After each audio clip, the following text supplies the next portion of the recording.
All right, bringing you in is another edition of Sean Stanley Sports Talk. This is the morning after the Smackdown edition.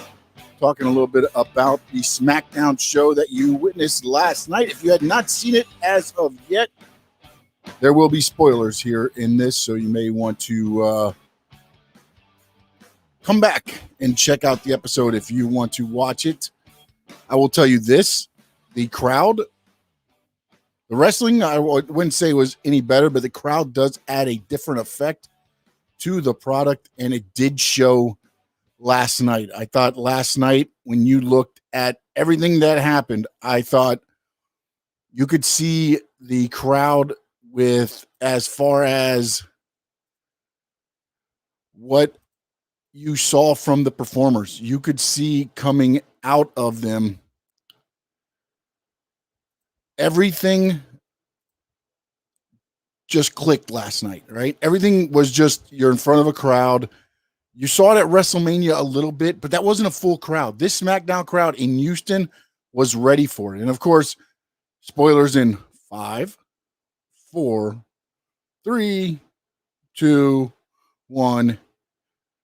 Time for spoilers. Vince McMahon started the show, which of course I figured he would, to get the first pop from the live crowd. He did, but also this one, I enjoyed this one. Not because he came out and he talked forever. No, he came out and he said, "Where the hell have you been?"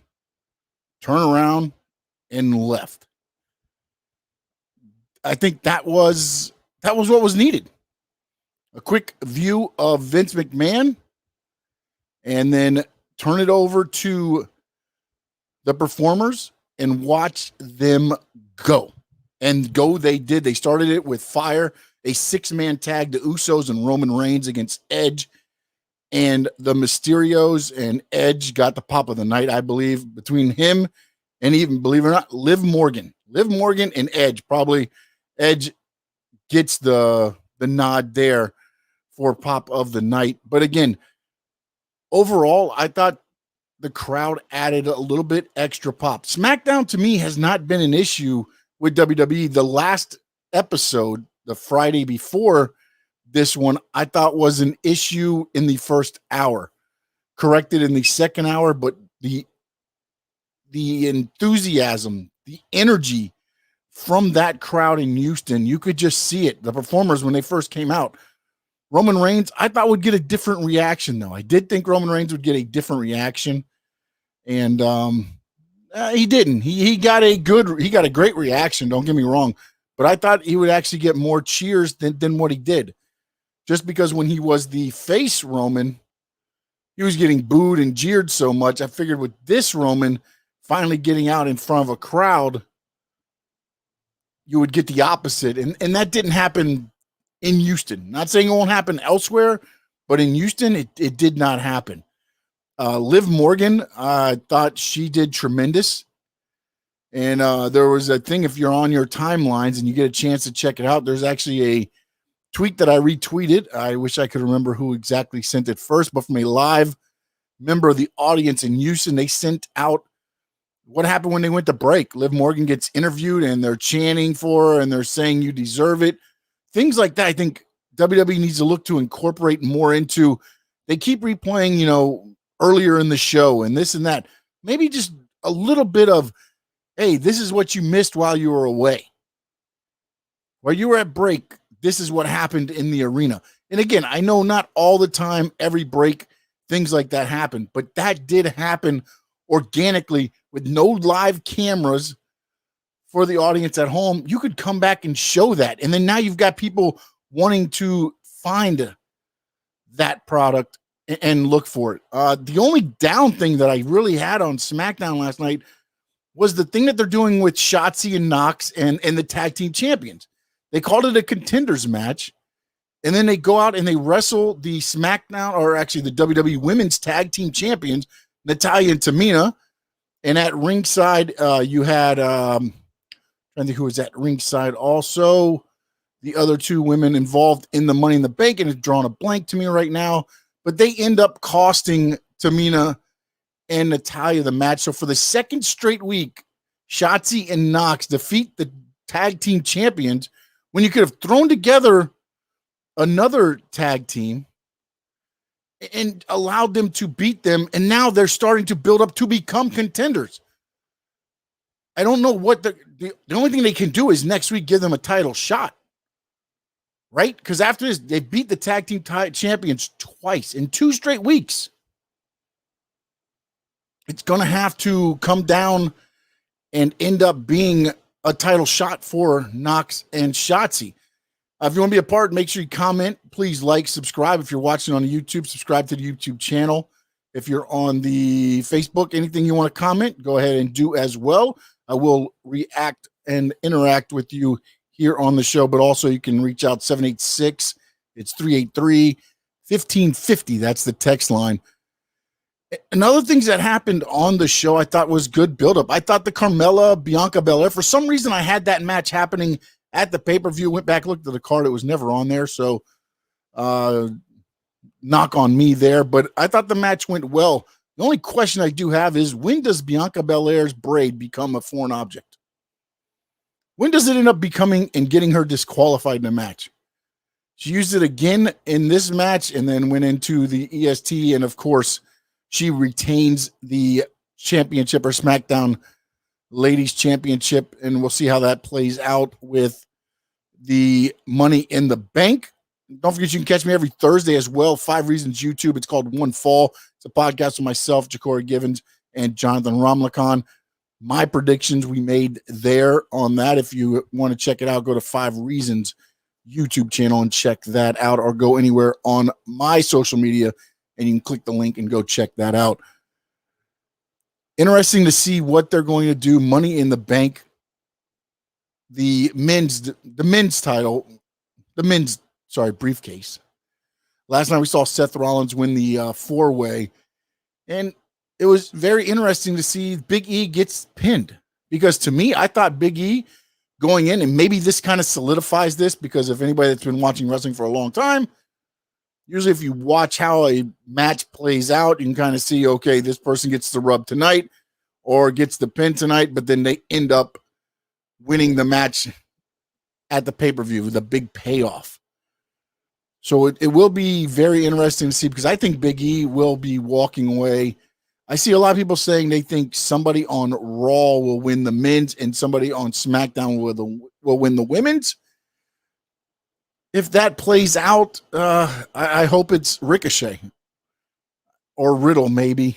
I mean, I don't know which way they're going to go with this Money in the Bank. It really is open to me. And again, I don't mind anybody winning that match other than McIntyre. I just don't want Drew McIntyre to win the Money in the Bank briefcase. If he wants another title shot, let him fight his way back up to the top. To me, the Money in the Bank briefcase needs to go to make a new star, a new superstar, not just a star, a new superstar. And to do that, you have to start putting it on. I get it. Big E got the Intercontinental title push. I get all that, but you've got to start elevating these guys more and more. And now we're in front of live audiences. That's going to mean something now. Again, maybe WWE is holding back a little bit without live audiences. They didn't want to push everything the last 18 months. But last night, I really thought they would empty the cupboard a lot more. I mean, the only big thing I guess that you saw was Finn Balor returns and takes out Sami Zayn. To me, not a needle mover. Not a needle mover. I wanted to see more. I had seen reports that they kind of had everybody on the WWE roster get to Houston and everybody, so it's all hands on deck, and they were, might use them somehow in the SmackDown. That did not happen. Not disappointing, because that SmackDown was entertaining. That SmackDown was fine. And again, if you want to nitpick, to me, the only area that might be something you can hit them on for that show would be that women's tag team title match that we saw again, repeated from last week, but this time cost by the Money in the Bank competitors. And they've lost 2 weeks in a row now, which to me takes the WWE women's tag team titles and makes them nothing. Your tag team champions are losing week after week on national TV.